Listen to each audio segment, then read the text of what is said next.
ਇਹ ਹਫ਼ਤਾਵਾਰ ਬਾਈਬਲ ਦਾ ਦਰਸੀ ਆਵਾਜ਼ ਪਲੇਨਫੀਲਡ Christian science church independent ਵੱਲੋਂ ਹੈ, ਜਿਹੜਾ ਨਿਊ ਜਰਸੀ ਅਮਰੀਕਾ ਵਿੱਚ ਹੈ। ਹੋਰ ਮਾਲੂਮਾਤ ਲਈ ਤੁਸੀਂ ਸਾਡੀ ਵੈਬਸਾਈਟ ਵੇਖੋ www.plainfieldcs.com। ਇਹ ਸਬਕ 31 ਮਾਰਚ 2024 ਐਤਵਾਰ ਦੇ ਦਿਨ ਹਫ਼ਤੇ ਦੇ ਅਖੀਰ ਉੱਤੇ ਤੁਹਾਡੇ ਪੜ੍ਹਨ ਲਈ ਤਿਆਰ ਕੀਤਾ ਗਿਆ ਹੈ।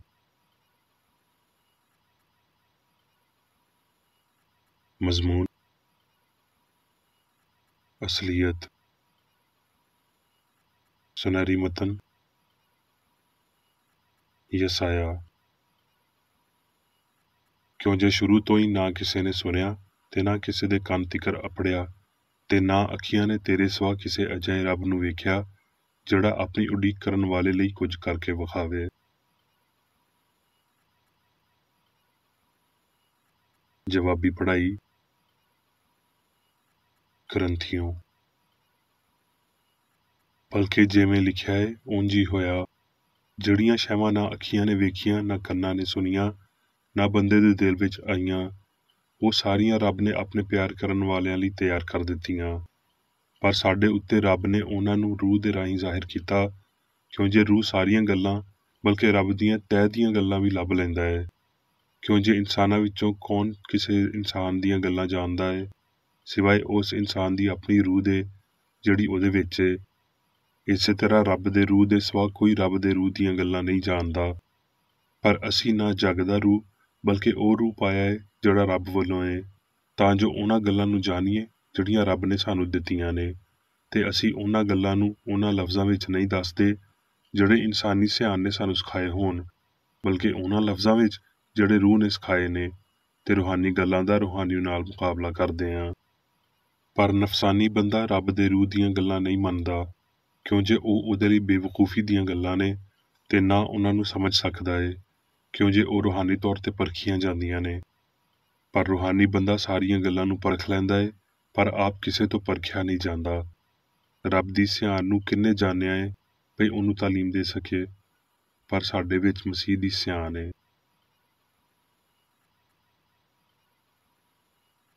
ਦਰਸੀ ਆਵਾਜ਼ ਬਾਈਬਲ ਵਿੱਚੋਂ ਅਬਰਾਨੀਓ। ਈਮਾਨ ਨਾਲ ਹੀ ਅਸੀਂ ਪਤਾ ਕਰਦੇ ਹਾਂ ਭਈ ਜਹਾਨ ਰੱਬ ਦੇ ਆਖਣ ਨਾਲ ਬਣੇ ਨੇ, ਇਹ ਨਹੀਂ ਭਈ ਜੋ ਵਿਖਾਲੀ ਦਿੰਦਾ ਹੈ ਜ਼ਾਹਰੀ ਸ਼ੈਵਾਂ ਨਾਲ ਬਣਿਆ ਹੈ। ਮੱਤੀ। ਉਸ ਵੇਲੇ ਯਿਸੂ ਸਬਤ ਦੇ ਦਿਨ ਖੇਤਾਂ ਵਿੱਚੋਂ ਹੋ ਕੇ ਗਿਆ। ਉਸ ਵੇਲੇ ਲੋਕੀ ਉਹਦੇ ਕੋਲ ਇੱਕ ਅੰਨੇ ਗੁੰਗੇ ਨੂੰ ਲਿਆਏ ਜਿਹਦੇ ਵਿੱਚ ਬਦਰੂ ਸੀ। ਉਹਨੇ ਉਹਨੂੰ ਚੰਗਾ ਕਰ ਦਿੱਤਾ। ਇਸ ਤਰ੍ਹਾਂ ਗੁੰਗਾ ਬੋਲਣ ਤੇ ਵੇਖਣ ਲੱਗ ਗਿਆ, ਤੇ ਸਾਰਾ ਜੱਥਾ ਹੈਰਾਨ ਹੋ ਕੇ ਆਖਣ ਲੱਗ ਗਿਆ ਭਈ ਇਹ ਦਾਊਦ ਦਾ ਪੁੱਤਰ ਏ। ਫਰੀਸੀਆਂ ਨੇ ਸੁਣ ਕੇ ਆਖਿਆ ਭਈ ਇਹ ਬਦਰੂਆਂ ਦੇ ਸਰਦਾਰ ਬਿਲਜ਼ਬੂਲ ਦੀ ਮਦਦ ਤੋਂ ਬਗੈਰ ਰੂਹਾਂ ਨੂੰ ਨਹੀਂ ਕੱਢਦਾ। ਉਹਨੇ ਉਹਨਾਂ ਦੇ ਖਿਆਲਾਂ ਨੂੰ ਜਾਣ ਕੇ ਉਹਨਾਂ ਨੂੰ ਆਖਿਆ, ਜਿਸ ਬਾਦਸ਼ਾਹੀ ਵਿੱਚ ਫੁੱਟ ਪੈਂਦੀ ਏ ਉਹ ਵੀਰਾਨ ਹੋ ਜਾਂਦੀ ਏ, ਤੇ ਜਿਸ ਸ਼ਹਿਰ ਜਾਂ ਘਰ ਵਿੱਚ ਫੁੱਟ ਪਵੇਗੀ ਉਹ ਕਾਇਮ ਨਾ ਰਹੇਗਾ। ਤੇ ਜੇ ਸ਼ੈਤਾਨ ਨੇ ਹੀ ਸ਼ੈਤਾਨ ਨੂੰ ਕੱਢਿਆ ਤੇ ਉਹ ਆਪ ਆਪਣਾ ਮੁਖਾਲਫ ਹੋ ਗਿਆ, ਫਿਰ ਉਹਦੀ ਬਾਦਸ਼ਾਹੀ ਕਿਉਂ ਕਾਇਮ ਰਹੇਗੀ। ਪਰ ਜੇ ਮੈਂ ਰੱਬ ਦੇ ਰੂਹ ਦੀ ਮਦਦ ਨਾਲ ਰੂਹਾਂ ਨੂੰ ਕੱਢਦਾ ਵਾਂ ਤੇ ਰੱਬ ਦੀ ਬਾਦਸ਼ਾਹੀ ਤੁਹਾਡੇ ਕੋਲ ਅਪੜ ਗਈ ਏ।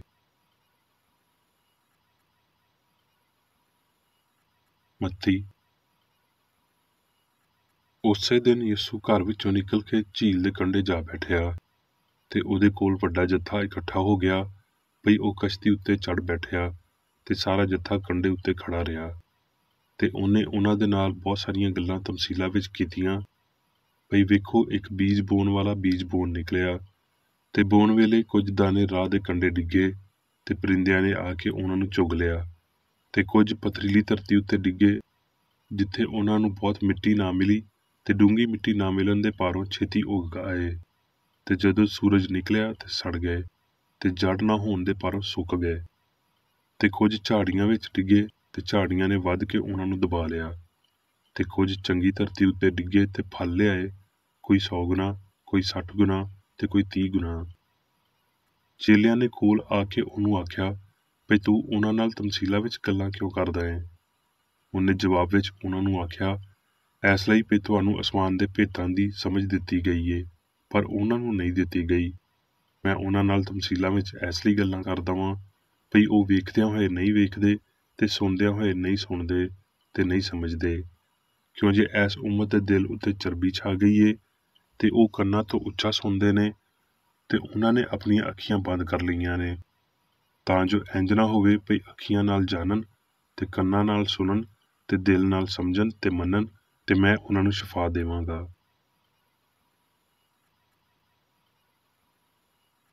ਯੋਹੰਨਾ। ਰੱਬ ਨੂੰ ਕਦੀ ਕਿਸੇ ਨੇ ਨਹੀਂ ਵੇਖਿਆ।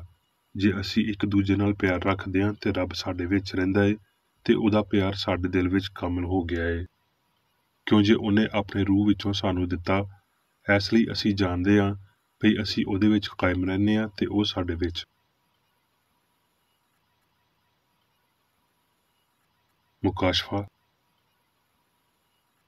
ਯਿਸੂ ਮਸੀਹ ਦਾ ਮੁਕਾਸ਼ਫਾ ਜਿਹੜਾ ਉਹਨਾਂ ਨੂੰ ਰੱਬ ਵੱਲੋਂ ਇਸ ਲਈ ਹੋਇਆ ਭਈ ਆਪਣੇ ਬੰਦਿਆਂ ਨੂੰ ਉਹ ਗੱਲਾਂ ਵਿਖਾਵੇ ਜਿਨ੍ਹਾਂ ਦਾ ਜਲਦ ਹੋਣਾ ਜ਼ਰੂਰ ਏ, ਤੇ ਉਹਨੇ ਫਰਿਸ਼ਤੇ ਨੂੰ ਘੱਲ ਕੇ ਉਹਦੀ ਮਾਰਫਤ ਉਹਨਾਂ ਨੂੰ ਆਪਣੇ ਬੰਦੇ ਯੋਹੰਨਾ ਉੱਤੇ ਜ਼ਾਹਰ ਕੀਤਾ।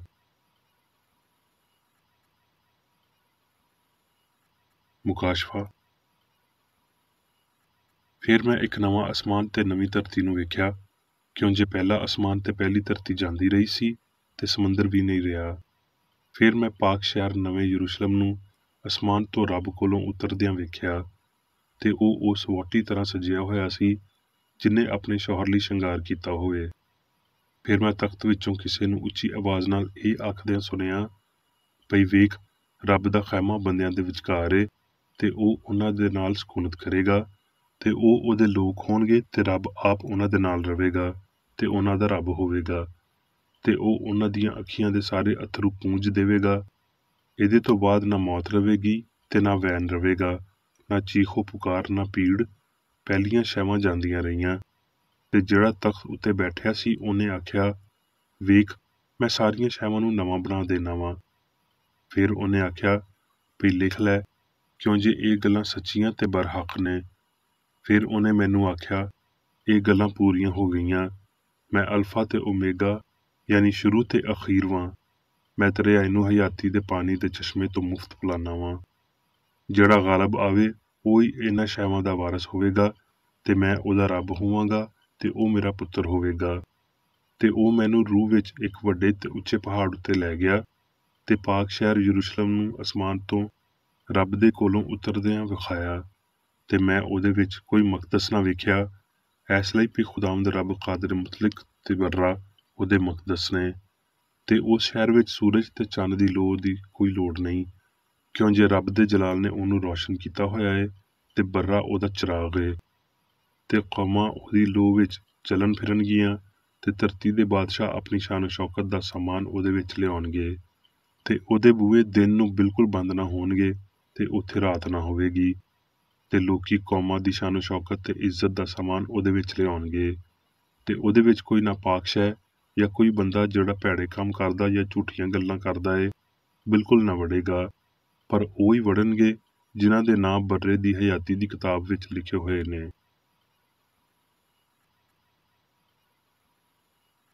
ਹੁਣ ਮੈਂ ਮੇਰੀ ਬੇਕਰੇਡੀ ਦੀ ਲਿਖੀ ਹੋਈ ਕ੍ਰਿਸਚਨ ਸਾਇੰਸ ਦੀ ਦਰਸੀ ਕਿਤਾਬ ਸਾਇੰਸ ਤੇ ਸਿਹਤ ਆਇਤਾਂ ਦੀ ਕੁੰਜੀ ਦੇ ਨਾਲ ਵਿੱਚੋਂ ਲਈਆਂ ਹੋਈਆਂ ਲਿਖਾਈਆਂ ਪੜਾਂਗਾ।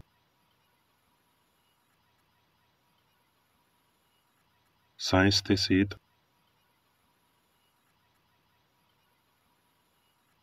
ਰੱਬ ਤੇ ਉਹਦੀ ਤਖਲੀਕ ਵਿੱਚ ਪਾਈ ਜਾਣ ਵਾਲੀ ਸਾਰੀ ਅਸਲੀਅਤ ਹਮਾਹੰਗ ਤੇ ਅਬਦੀ ਏ। ਜੋ ਕੁਝ ਉਹ ਬਣਾਉਂਦਾ ਏ ਚੰਗਾ ਬਣਾਉਂਦਾ ਏ, ਤੇ ਜੋ ਕੁਝ ਬਣਿਆ ਏ ਉਹਨੇ ਹੀ ਬਣਾਇਆ ਏ।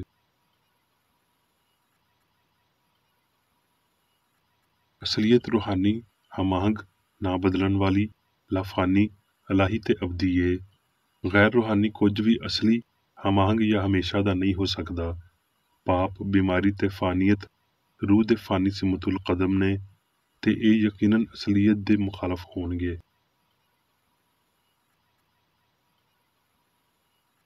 ਹਸਤੀ ਦੀ ਅਸਲੀਅਤ ਤੇ ਤਰਤੀਬ ਨੂੰ ਉਹਦੀ ਸਾਇੰਸ ਵਿੱਚ ਫੜਨ ਲਈ ਉਹ ਸਭ ਕੁਝ ਜਿਹੜਾ ਅਸਲੀ ਏ ਉਹਦੇ ਇਲਾਹੀ ਅਸੂਲ ਦੇ ਤੌਰ ਤੇ ਤੁਹਾਨੂੰ ਰੱਬ ਦਾ ਤਸੱਵੁਰ ਕਰਨਾ ਸ਼ੁਰੂ ਕਰਨਾ ਚਾਹੀਦਾ ਏ। ਰੂਹ, ਹਯਾਤੀ, ਸੱਚਾਈ, ਪਿਆਰ, ਯਕਸਾਨੀਅਤ ਵਿੱਚ ਜੁੜ ਜਾਂਦੇ ਨੇ, ਤੇ ਇਹ ਸਾਰੇ ਰੱਬ ਦੇ ਰੂਹਾਨੀ ਨਾਂ ਨੇ। ਸਾਰਾ ਕੁਝ ਮਵਾਦ जहानत, हिकमत, हस्ती, लाफानियत, वजह ते असर रब नाल ताल्लुक रखते ने। ये ओदियां खसलतां ने, यानी लामतनाही इलाही असूल, प्यार दे अबदी इजहार। कोई हिकमत सियानी नहीं सिवाए ओदी हिकमत दे, कोई सच्चाई सच्ची नहीं, कोई मुहब्बत प्यारी नहीं, कोई हयाती हयाती नहीं सिवाए इलाही दे, कोई चंगा नहीं सिवाए ओदे जड़ी रब दिंदा है। जिवें कि रूहानी समझ विच ज़ाहिर होया है, इलाही मबादुल तिब्बियत वाज़िह तौर ते विखाउंदा है भी सब कुछ सियान ही है ते ये सियान रब कादिर मुतलक हमाजाई अलामुल गयूब है, यानी कि सारी ताकत वाला, हर थां मौजूद ते सारी साइंस दा मालक है। इसलिए असल विच सारा कुछ सियान दा इजहार है। साडे इंसानी ख्याल साइंस दे मुताज ने। रब दा असली फहम रूहानी है। ये फतह दी कबर नूं लुट लैंदा है। ये उस झूठी गवाही नूं तबाह करदा है जिहड़ी दूजे देवतावां या नाम निहाद ताकतां वल सोच नूं ले जांदी ते इशारा करदी है। जिवें भई मादा, बीमारी, पाप ते मौत जिहड़े वाहद रूह तो उच्चे या उहदे मुखालफ हुंदे ने।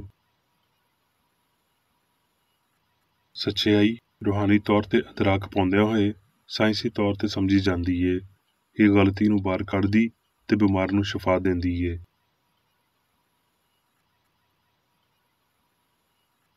रूह उस फहम तो आगाह करदी है जिहड़ी शाउर नूं उच्चा करदी ते सच्चाई वल रहनुमाई दिंदी है। ज़बूर दे लखारी ने आख्या, बहरां दी आवाज़ तो, समंदर दियां जबरदस्त छल्लां तो भी खुदावंद उच्चा ते कादर है।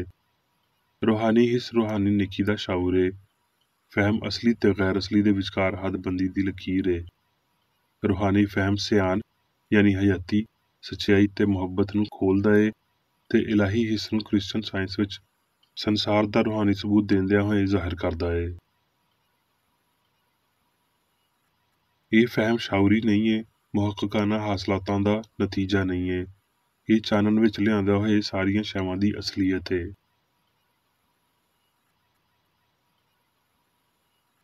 बदनी हिस्सा रब दा कोई सबूत हासिल नहीं कर सकदियां।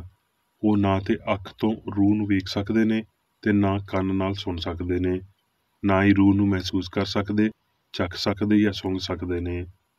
इत्थों तिकर भी बहुत हल्के ते गलत वरतन वाले मादे दे अंसर इन्हां हिस्सां दी अगाही तो दूर ने ते सिर्फ उन्हां तासरां दे पारों जाने जांदे ने ਜਿਹੜੇ आम तौर ते इन्हां नूं मनसूब कीते गए हुंदे ने।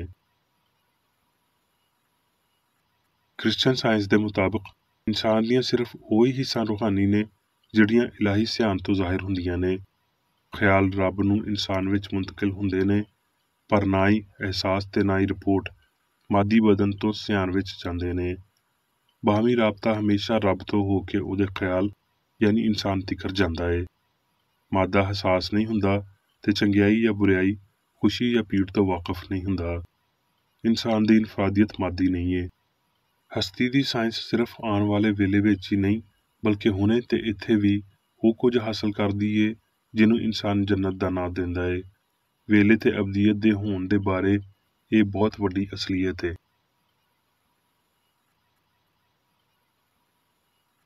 सच्चाई नूं समझण तो पहलां सच्चाई दा रूहानी फहम हासिल होना जरूरी है। ये फहम उस वेले ही साडे अंदर समा सकदा है जदों असी ईमानदार, बेगर्ज, प्यार करन वाले ते हलीम हुंदे आ।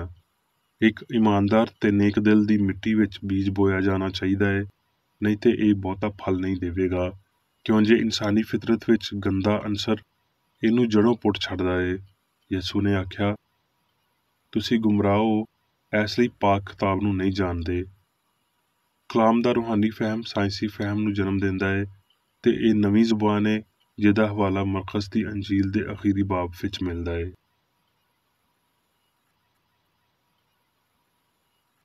मुकाशफा 21 बाब 1 आयत विच असी पढ़दे हां, फिर मैं एक नवां आसमान ते एक नवीं धरती नूं वेख्या, क्यों जे पहला आसमान ते पहली धरती जांदी रही सी ते समुंदर भी ना रहा। इंकशाफ करन वाला हाले मौत अखवान वाले इंसानी तजर्बे दे तब्दील शुदा मरहले विचों नहीं लंघिया, पर उन्हें पहला ही नवें आसमान ते नवीं धरती नूं वेख लिया है। मुकद्दस यूहन्ना नूं ये सुफना किस फहम दे राहीं मिलिया सी? वेखण वाले मादी बसरी उज़व दे राहीं नहीं, ਕਿਉਂ ਜੇ ਅੱਖ ਇੰਨੇ ਸੋਹਣੇ ਨਜ਼ਾਰੇ ਨੂੰ ਵੇਖਣ ਲਈ ਨਾ ਖਸੇ। ਇਹ ਨਵਾਂ ਅਸਮਾਨ ਤੇ ਨਵੀਂ ਧਰਤੀ ਜ਼ਮੀਨੀ ਸੀ ਜਾਂ ਅਸਮਾਨੀ, ਮਾਦੀ ਸੀ ਜਾਂ ਰੂਹਾਨੀ, ਇਹ ਪਹਿਲੇ ਵਾਲੇ ਨਹੀਂ ਹੋ ਸਕਦੇ, ਕਿਉਂ ਜੇ ਇੰਤਹਾ ਦੇ ਬਾਰੇ ਇਨਸਾਨੀ ਸੋਚ ਇੰਜ ਦੇ ਮੰਜ਼ਰ ਨੂੰ ਨਹੀਂ ਸਮਝ ਸਕਦੀ। ਇਨਕਸ਼ਾਫ ਕਰਨ ਵਾਲਾ ਸਾਡੀ ਵਜੂਦੀਅਤ ਦੀ ਥਾਂ ਉੱਤੇ ਸੀ, ਜਦ ਕਿ ਉਹ ਵੇਖਦਿਆਂ ਹੋਏ ਜੋ ਅੱਖ ਨਹੀਂ ਵੇਖ ਸਕਦੀ, ਜੋ ਗੈਰ ਇਲਹਾਮੀ ਸੋਚ ਲਈ ਗੈਰ ਹਾਜ਼ਰ ਏ। ਪਾਕ ਲਿਖਾਈ ਦੀ ਇਹ ਗਵਾਹੀ ਸਾਇੰਸ ਦੀ ਇਸ ਅਸਲੀਅਤ ਨੂੰ ਕਾਇਮ ਰੱਖਦੀ ਏ ਭਈ ਅਸਮਾਨ ਤੇ ਧਰਤੀ ਇੱਕ ਇਨਸਾਨੀ ਸਮਝ, ਯਾਨੀ ਉਹ ਸਮਝ ਜਿਹੜੀ ਰੱਬ ਦਿੰਦਾ ਏ, ਉਹਦੇ ਲਈ ਰੂਹਾਨੀ ਏ, ਜਦ ਕਿ ਦੂਜੀ ਸਮਝ ਗੈਰ ਰੋਸ਼ਨ ਇਨਸਾਨ ਦੀ ਸਿਆਣ ਲਈ ਬਸੀਰਤ ਮਾਦੀ ਏ। ਬੇਸ਼ੱਕ ਇਹ ਜ਼ਾਹਰ ਕਰਦਾ ਏ ਭਈ ਜਿਵੇਂ ਇਨਸਾਨੀ ਸਿਆਣ ਮਾਦੇ ਤੇ ਰੂਹ ਦੀ ਇਸਤਲਾਹ ਦਿੰਦੀ ਏ, ਤੇ ਉਹ ਸਮਝ ਦੇ ਮਰਹਲਿਆਂ ਤੇ ਹਾਲਤਾਂ ਵਿੱਚ ਇਸ਼ਾਰਾ ਕਰਦੀ ਏ।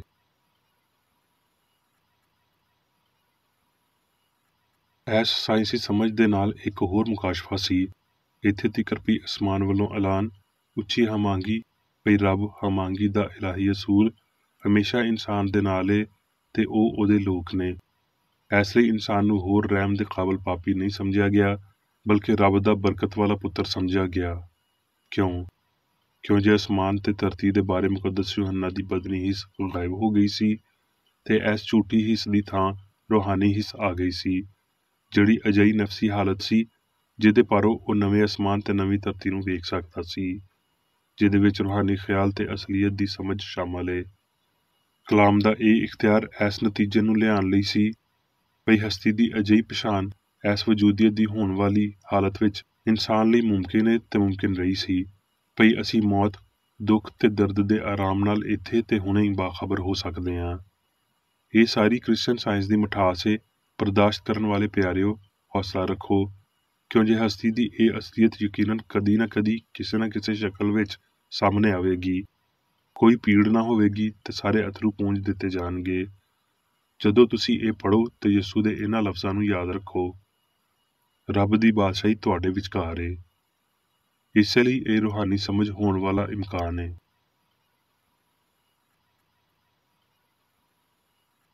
ਆਓ ਅਸਲੀ ਤੇ ਅਬਦੀ ਦੇ ਬਾਰੇ ਸਿੱਖੀਏ ਤੇ ਰੂਹ ਦੀ ਸਲਤਨਤ, ਅਸਮਾਨ ਦੀ ਬਾਦਸ਼ਾਹੀ, ਆਲਮਗੀਰ ਹਮਾਂਗੀ ਦੀ ਬਾਦਸ਼ਾਹੀ ਤੇ ਹੁਕਮਰਾਨੀ ਲਈ ਤਿਆਰੀ ਕਰੀਏ, ਜਿਹੜੀ ਕਦੀ ਗਵਾਚ ਨਹੀਂ ਸਕਦੀ ਤੇ ਨਾ ਹਮੇਸ਼ਾ ਲਈ ਨਾ ਵੇਖੀ ਹੋਈ ਰਹਿ ਸਕਦੀ ਏ।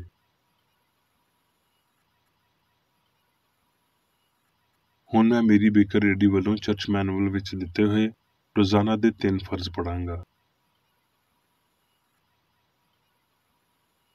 ਰੋਜ਼ਾਨਾ ਦੀ ਦੁਆ। ਇਸ ਚਰਚ ਦੇ ਹਰ ਰੁਕਨ ਦਾ ਇਹ ਫਰਜ਼ ਹੈ ਭਈ ਉਹ ਹਰ ਰੋਜ਼ ਇਹ ਦੁਆ ਕਰੇ, ਤੇਰੀ ਬਾਦਸ਼ਾਹੀ ਆਵੇ, ਇਲਾਹੀ ਸੱਚਾਈ, ਹਯਾਤੀ ਤੇ ਪਿਆਰ ਦੀ ਸਲਤਨਤ ਮੇਰੇ ਅੰਦਰ ਕਾਇਮ ਹੋਵੇ ਤੇ ਸਾਰੇ ਪਾਪ ਮੈਥੋਂ ਨਿਕਲ ਜਾਣ, ਤੇ ਤੇਰਾ ਕਲਾਮ ਸਾਰੇ ਇਨਸਾਨਾਂ ਦੇ ਪਿਆਰ ਨੂੰ ਵਧਾਵੇ ਤੇ ਉਹਨਾਂ ਉੱਤੇ ਹੁਕੂਮਤ ਕਰੇ। ਮਕਸਦਾਂ ਤੇ ਕੰਮਾਂ ਦਾ ਇੱਕ ਅਸੂਲ। ਨਾ ਕੋਈ ਮੁਖਾਲਫਤ ਤੇ ਨਾ ਕੋਈ ਜ਼ਾਤੀ ਤਾਲੁਕ ਮਾਦਰੀ ਚਰਚ ਦੇ ਕਿਸੇ ਰੁਕਨ ਦੇ ਮਕਸਦਾਂ ਜਾਂ ਕੰਮਾਂ ਉੱਤੇ ਅਸਰ ਕਰਨੇ ਚਾਹੀਦੇ। ਸਾਇੰਸ ਵਿੱਚ ਬਸ ਇਲਾਹੀ ਪਿਆਰ ਹੀ ਹੁਕੂਮਤ ਕਰਦਾ ਏ, ਤੇ ਇੱਕ ਮਸੀਹ ਸਾਇੰਸਦਾਨ ਪਾਪ ਨੂੰ ਰੱਦ ਕਰਦਿਆਂ ਹੋਏ ਸੁੱਚੀ ਭਰਾਬੰਦੀ, ਖੈਰਾਤ ਪਸੰਦੀ ਤੇ ਮਾਫੀ ਨਾਲ ਪਿਆਰ ਦੀਆਂ ਮਿੱਠੀਆਂ ਸੱਚਾਈਆਂ ਦਾ ਪਰਛਾਵਾਂ ਬਣਦਾ ਏ।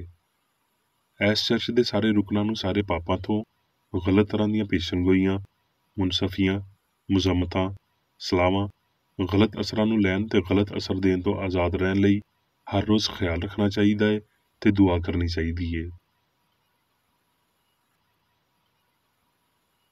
ਫਰਜ਼ ਲਈ ਚੁਸਤੀ। ਇਸ ਚਰਚ ਦੇ ਹਰ ਰੁਕਨ ਦਾ ਇਹ ਫਰਜ਼ ਏ ਭਈ ਉਹ ਹਰ ਰੋਜ਼ ਜਾਰਹਾਨਾ ਜ਼ੇਨੀ ਸਲਾਮਾਂ ਦੇ ਖਿਲਾਫ ਆਪਣੇ ਆਪ ਨੂੰ ਤਿਆਰ ਰੱਖੇ ਤੇ ਰੱਬ, ਆਪਣੇ ਕਾਇਦ ਤੇ ਇਨਸਾਨਾਂ ਲਈ ਆਪਣੇ ਫਰਜ਼ਾਂ ਨੂੰ ਨਾ ਕਦੀ ਭੁੱਲੇ ਤੇ ਨਾ ਕਦੀ ਨਜ਼ਰਅੰਦਾਜ਼ ਕਰੇ। ਉਹਦੇ ਕੰਮਾਂ ਦੇ ਰਾਹੀਂ ਉਹਦਾ ਇਨਸਾਫ ਹੋਵੇਗਾ, ਉਹ ਬੇਕਸੂਰ ਜਾਂ ਕਸੂਰਵਾਰ ਹੋਵੇਗਾ।